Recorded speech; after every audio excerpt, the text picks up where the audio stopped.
Assalamualaikum warahmatullahi wabarakatuh. Selamat siang, perkenalkan nama saya Arif Nurjaman dari Fakultas Ekonomi, Prodi Manajemen UPBJJ Jakarta. Dalam kesempatan kali ini, saya akan membahas penyebaran COVID-19 di Indonesia. Penyakit baru yang disebabkan oleh infeksi virus corona yang awal teridentifikasi di Wuhan, Cina, tetapi dengan cepat menyebar luas ke seluruh negeri, termasuk ke Indonesia. Pada 2 Maret 2020, Presiden Joko Widodo dan Terawan Agus Putranto yang saat itu menjadi Menteri Kesehatan mengumumkan kasus pertama COVID-19 di tanah air. Ada dua orang yang diumumkan positif COVID-19.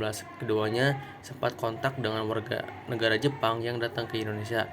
Sejak saat itu, kasus COVID-19 di Indonesia terus bertambah hingga ribuan kasus.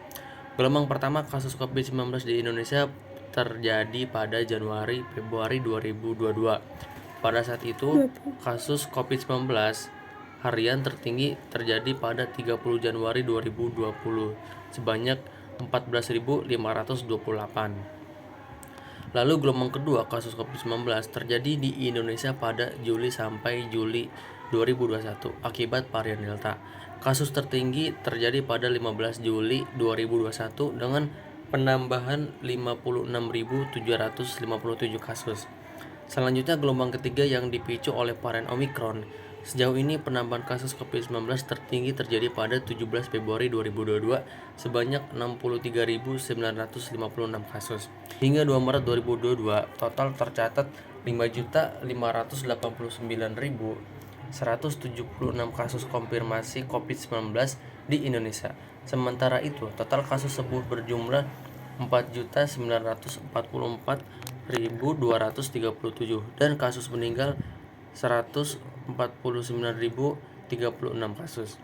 Langkah dan upaya pemerintah dalam menangani COVID-19 antara lain membentuk dan mengaktifkan tim gerak cepat yaitu TGC di wilayah otoritas pintu masuk negara di bandara, pelabuhan, pos lintas batas darat negara. Kementerian Kesehatan membuka kontak layanan yang dapat diakses masyarakat untuk mencari informasi perihal virus corona. Kementerian Kesehatan juga telah menunjuk setidaknya 100 rumah sakit rujukan yang sebelumnya dipakai pada kasus flu burung dan upaya-upaya lainnya seperti kebijakan work from home, bantuan sosial, dan lain-lain. Protokol kesehatan 5M yang diwajibkan sebagai salah satu cara terbaik mencegah penularan COVID-19 atau corona antara lain. 1. Mencuci tangan. Kamu disarankan untuk mencuci tangan setidaknya selama 20 detik dengan menggunakan air mengalir dan sabun. Lakukan sesering mungkin. 2. Memakai masker. Saat pandemi mulai melanda dunia, Organisasi Kesehatan Dunia atau bisa disingkat WHO menyebutkan bahwa penggunaan masker hanya dilakukan untuk orang-orang yang terserang penyakit, bukan orang yang sehat. Akan tetapi, pada kenyataannya, pandemi yang masih belum usai dan terus memakan korban membuat penggunaan masker pun diwajibkan untuk seluruh lapisan masyarakat. 3. Menjaga jarak. Aturan tersebut menyebutkan setiap orang wajib menjaga jarak setidaknya sejauh 1 meter dengan orang lain guna mencegah paparan dari orang yang batuk, bersin, atau bicara. 4. Menjauhi kerumunan. Menurut Kementerian Kesehatan Republik Indonesia, Kemenkes, masyarakat diminta untuk menjauhi kerumunan saat berada di luar rumah. Ingat, semakin banyak dan sering kamu bertemu orang, maka kemungkinan terinfeksi virus corona pun semakin tinggi. 5. Mengurangi mobilitas. Virus penyebab corona bisa berada di mana saja.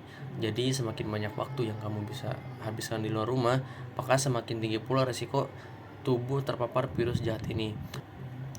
Segera lakukan isolasi mandiri di rumah jika Anda terpapar COVID-19. Saat ini Kemenkes menyediakan layanan konsultasi online dan dapat paket obat gratis.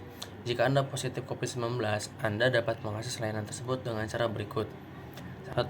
Tunggu WhatsApp resmi dari Kemenkes atau centang hijau atau cek kelayakan secara mandiri melalui isoman.kemenkes.go.id. 2. Jika terdaftar, Anda bisa konsultasi dokter di penyedia layanan telemedicine yang bekerja sama dengan Kemenkes dengan memasukkan kode voucher isoman. 3. Dokter akan melakukan triase dengan memberikan resep digital sesuai kondisi pasien di akhir sesi konsultasi. 4.